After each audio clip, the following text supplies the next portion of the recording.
Welcome everyone.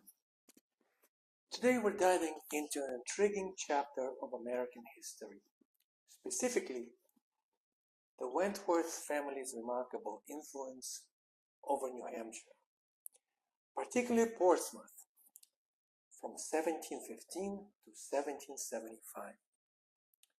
This era is marked by growth, ambition, and ultimately conflict.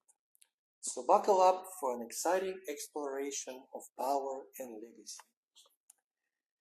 Now, before we get into details, let's set the scene a bit. New Hampshire was established in 1623, but it didn't stand on its own as a separate colony until 1680. The early years were sparse, with much of the region depending heavily on fishing to sustain its population. Additionally, a lot of interior area were controlled by the native Wabanaki tribes, who maintained a significant presence in the region. However, things began to change following the Treaty of Utrecht in Europe and related agreement known as the Treaty of Portsmouth in 1713. The treaties provided a degree of stability that would shape the future of New Hampshire. Enter the Wentworth family, who were gradually climbing the social and political ladders of the colony throughout the late 17th and early 18th century. John Wentworth, born in 1671, was a pivotal figure in this family's saga. By 1712, he was appointed to the council, later taking on the role of a justice in 1713, and then in 1717 he became the lieutenant governor.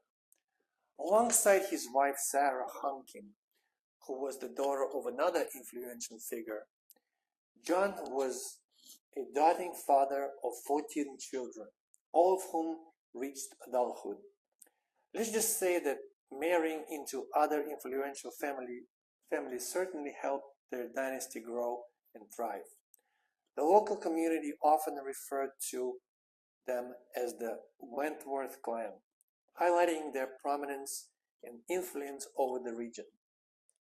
However, following John Wentworth's death in 1730, the family faced a tumultuous decade of uncertainty.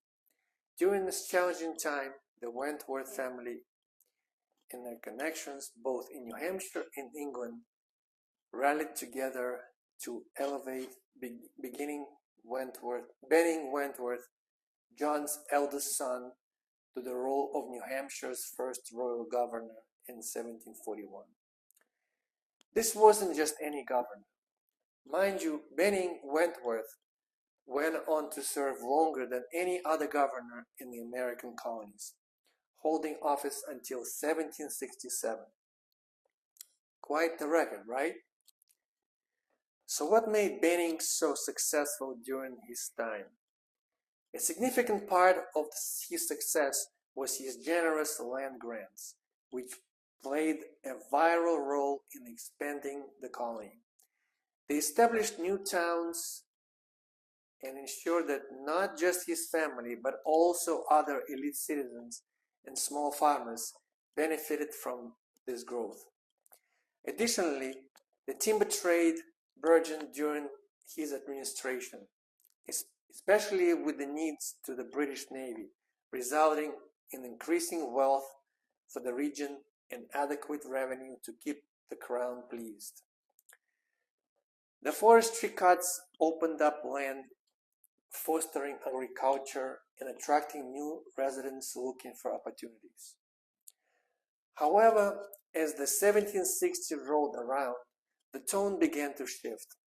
The tide of public opinion was turning against Benning's increasingly autocratic style of governance. People were growing disgruntled, feeling that he was wielding too much power without enough regards to the needs of common citizens. Enter John Wentworth, Benning's nephew. John had spent several years in England. mingling with the wealthy and influential circles there, which likely sharpened his political skills and ambitions. In 1767, he was appointed as New Hampshire's second and final royal governor. However, things didn't end well for him or the Wentworth family. As the American Revolution erupted, John, fearing for his safety and position, fled to England, effectively ending the Wentworth dynasty's substantial hold over the region. So what were the keys to the Wentworth family's success during their time?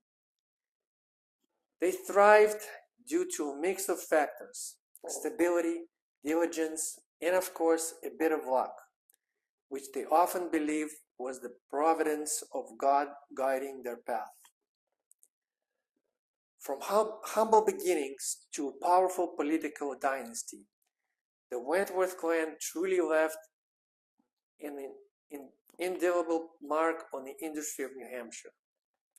As we reflect on their story, it gives us a fascinating perspective of how family connections and political maneuvering played significant roles in shaping our nation's early years. It reminds us that history is often woven together by the lives of individuals, and sometimes the rise and fall of families can mirror the broader changes that sweep through society. In wrapping up today's exploration of Wentworth's family, it's crucial to remember their legacy, marked by both achievement and eventual decline. But more importantly, it provides us insight into the complexities of governance and the factors that shape colonial America, a history that continues to influence and inspire us today. Thanks for joining me, and I hope you enjoyed this little jaunt back in time.